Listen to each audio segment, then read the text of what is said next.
Hare Krishna. Welcome to this evening's reading. We're going to finish chapter 1 today, called Description of the Rasa-lila. So we're starting here, the new section. I am not fond of jewelry. So this is Shamalata Saki talking. I am not fond of jewelry. You are the ornament of my life. But for your pleasure, Srimati hangs a shining diamond necklace upon my chest, followed by strings of pearls interspersed with rubies, sapphires, and emeralds.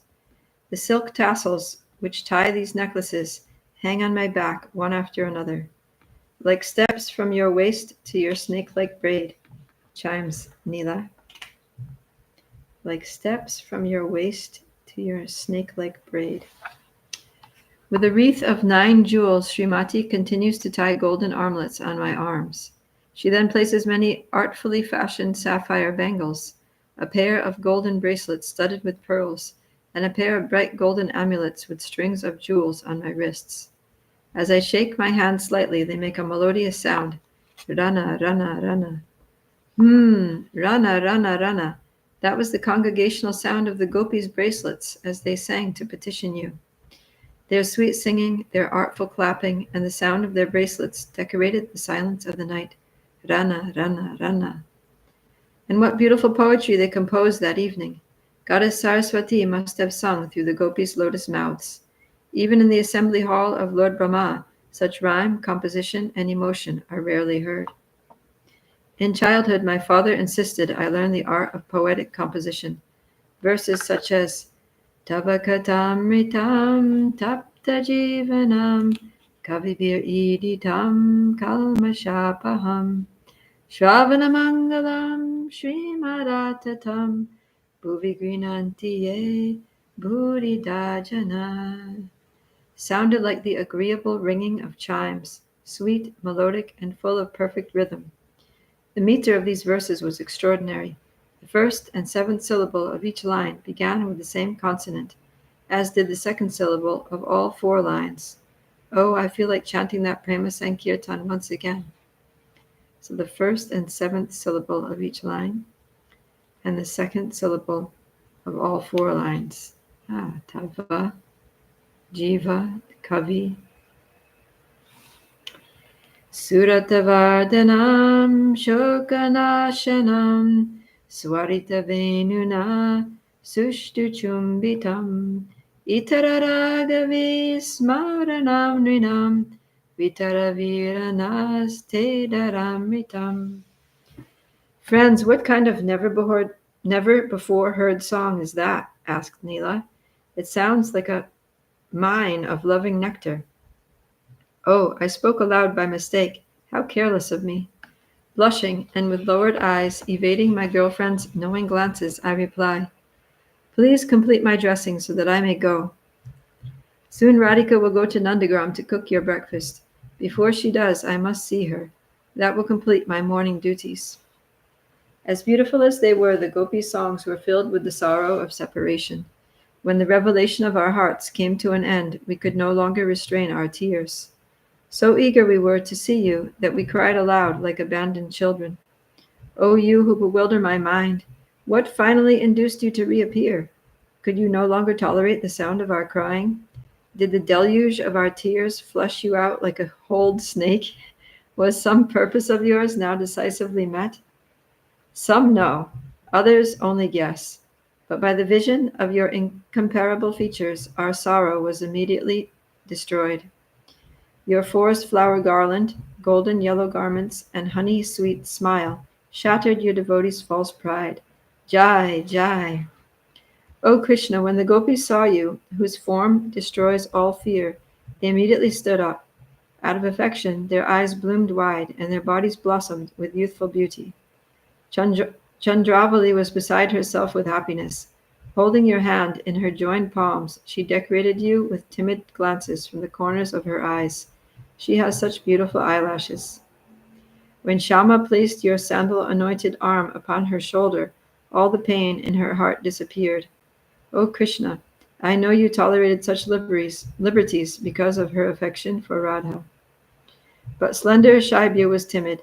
She accepted your betel remnants in her joined palms as if they were the ultimate treasure.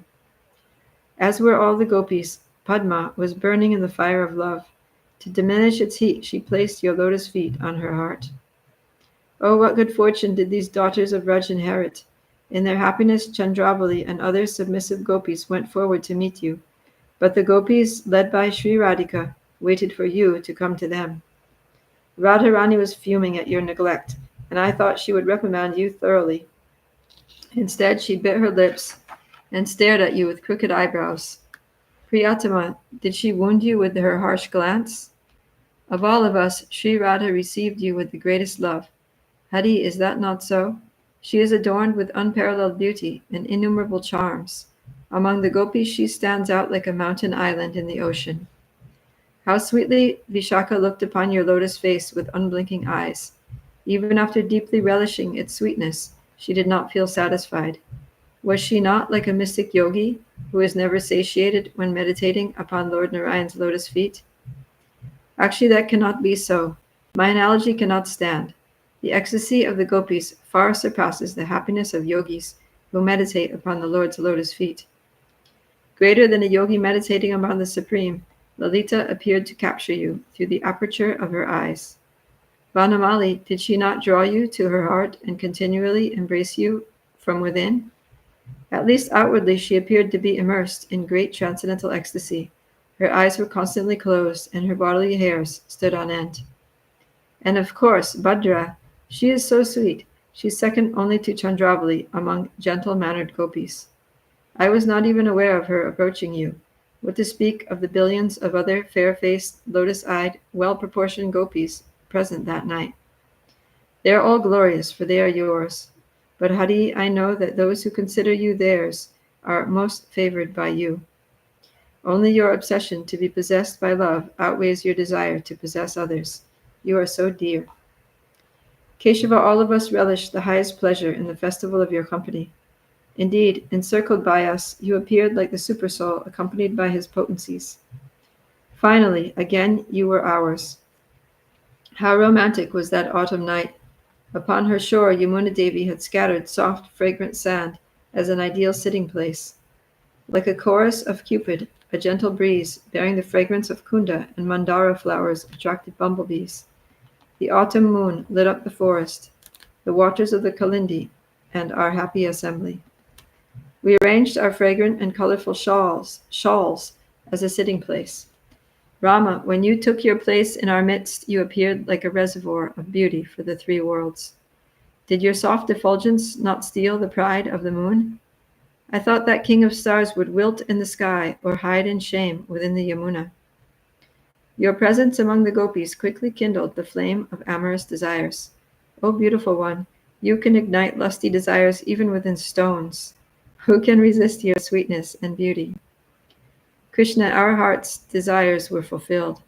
But still, though we crowned you our Prince Regent with our playful smiles, though we massaged your lotus feet in our laps, though we expressed our love with dancing eyebrows, still, we were irate. Why? Why? Sham, just consider. We abandoned all social ties. We ran to you in the dead of night. We offered you our bodies, minds, and lives. Then of all things, you placed unimaginable impediments in our path. What impediments? Radha Priya, are you jesting? You told us to go home to our husbands. You teased us about our religious duties. You brought us to the verge of tears, and then, after accepting us, you disappeared with Sri Radha, leaving us alone. Of course our feelings were hurt. Of course our expectations were frustrated. Mohan, it is true. You reappeared to relieve our pain with the sweetness of your form. It is true.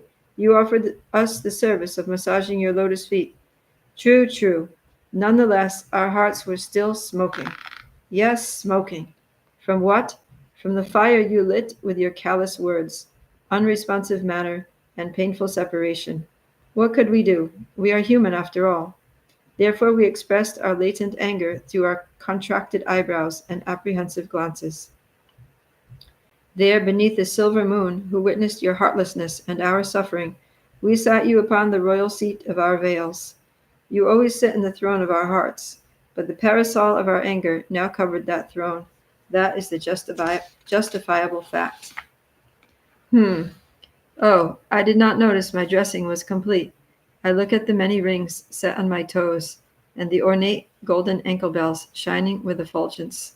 So she's getting dressed by her friends and she's thinking all these, she's just having flashbacks, remembering incidents that happened with Krishna.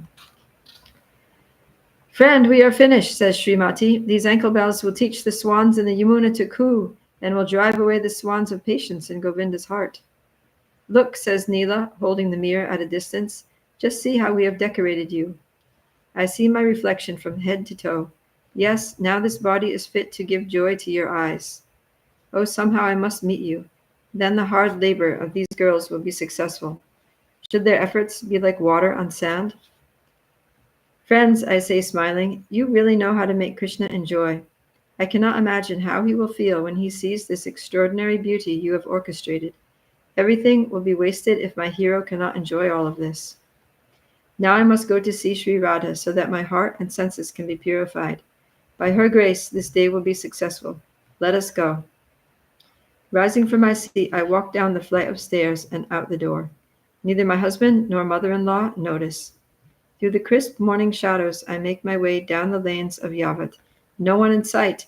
This is truly a good day. O my beloved, by Radha's grace, may I meet you as easily. Hari, Hari.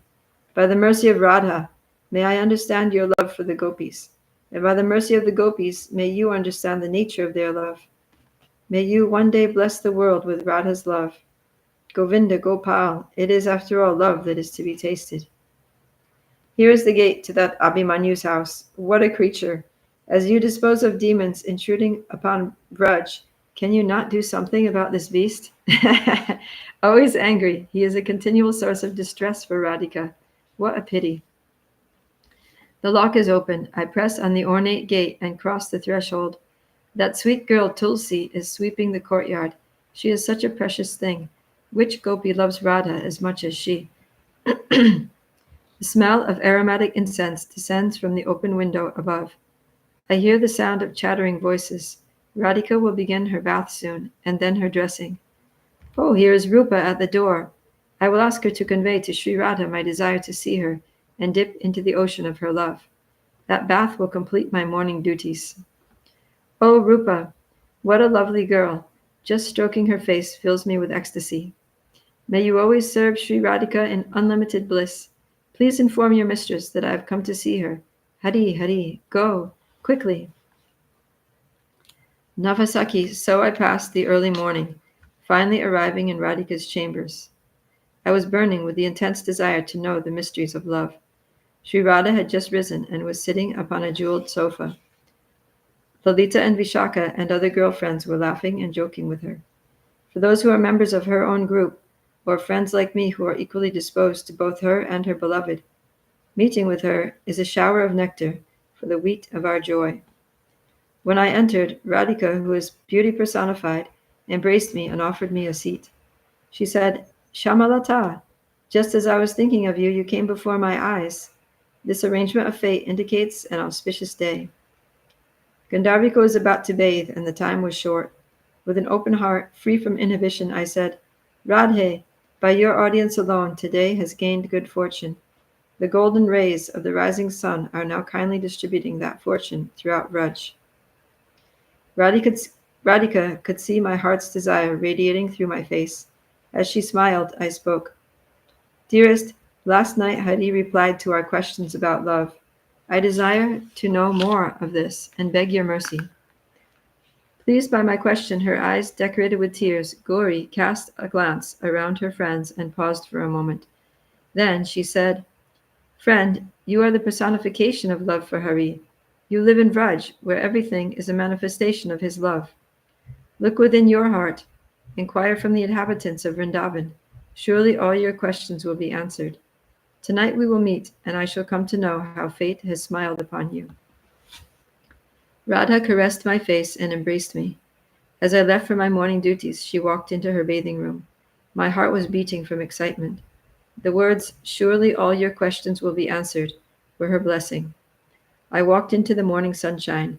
I had no doubt my desire would be fulfilled. And it was as she said. That very day I came to understand the way of love. I came to understand the love coursing through Shyam's heart. I came to understand the love of my beloved Radha, and I came to know the love of their combined form, Gauranga. Navasaki, what you have seen is but one page from my notebook of love. If you read further, you will know the rest as I have realized it. The chronology may sometimes be irregular. The topics sometimes change back and forth, but please consider that they have been dictated by my love, which is natural and spontaneous. You may hear these things, but you will have to realize them for yourself. My words are but a catalyst for your love. When I introduce a new topic, I will explain it to you. If I have made mistakes, please forgive me. Friend, after a long time you have attained life's final desire, to enter into Sri Krishna's eternal pastimes. By his will and Sri Radha's mercy, I have been directed to show you the chronicle of my heart. Read it with care and make it one with yours. That's the end of that chapter. Well, I think I'm just going to keep it short and sweet today so that we can start fresh chapter tomorrow. Tomorrow's chapter 2, and it is called Questions by the Gopis. So stay tuned. And thank you for attending. Naparaye Ham Ki Jai. Swami Shivaram Swami Ki Jai. Srila Prabhupada Ki Jai. Gaura Premanandi. Hari Hari Bo.